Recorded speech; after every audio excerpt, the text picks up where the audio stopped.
ഇളയ ചെറുക്കൻ്റെ കാര്യം പറഞ്ഞില്ലായിരുന്നോ? അവനൊരു പനിയും മേലായി മരുന്ന് വാങ്ങിക്കാനാ. കണക്ക് നോക്കിയാ ഇപ്പൊ തന്നെ ഒരു 3-4 മാസത്തെ ശമ്പളം മുൻപറ്റ. അങ്ങനെ അങ്ങോട്ട് കൊടുക്കാൻ തുടങ്ങിയ ഇപ്രാവശ്യത്തോട് കൊടുത്തേക്കൂ. ഓ. തനിക്ക് വെള്ളടി ഇത്തിരി കൂടുതലാണെന്നാണല്ലോ എല്ലാരും പറയണത്. അത് വെറുതെ ആൾക്കാർ കുശുമ്പ് പറയുന്ന മുതലാളി. വല്ലപ്പോഴും ആ പഴയ നടു. ഡ്യൂട്ടി സമയത്ത് അങ്ങനെ അടിച്ചെന്നറിഞ്ഞാ ഈ കളിതമാശയൊക്കെ അങ്ങ് മാറും. ഓ ഇല്ലേ? ആ കൊടുത്തേക്ക്. ശരി. 4 മാസത്തെ മുൻപറ്റുണ്ടെങ്കിൽ തന്റെ കുടുംബസ്വത്തൊന്നല്ലോ. മതി മതി, ഒന്ന് വണ്ടിയെടു. ഓ.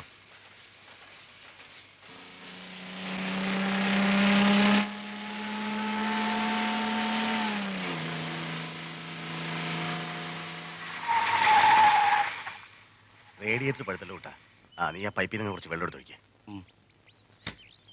ടീച്ചറെ, ആ ഞാൻ പറഞ്ഞ കാര്യം എന്തായി?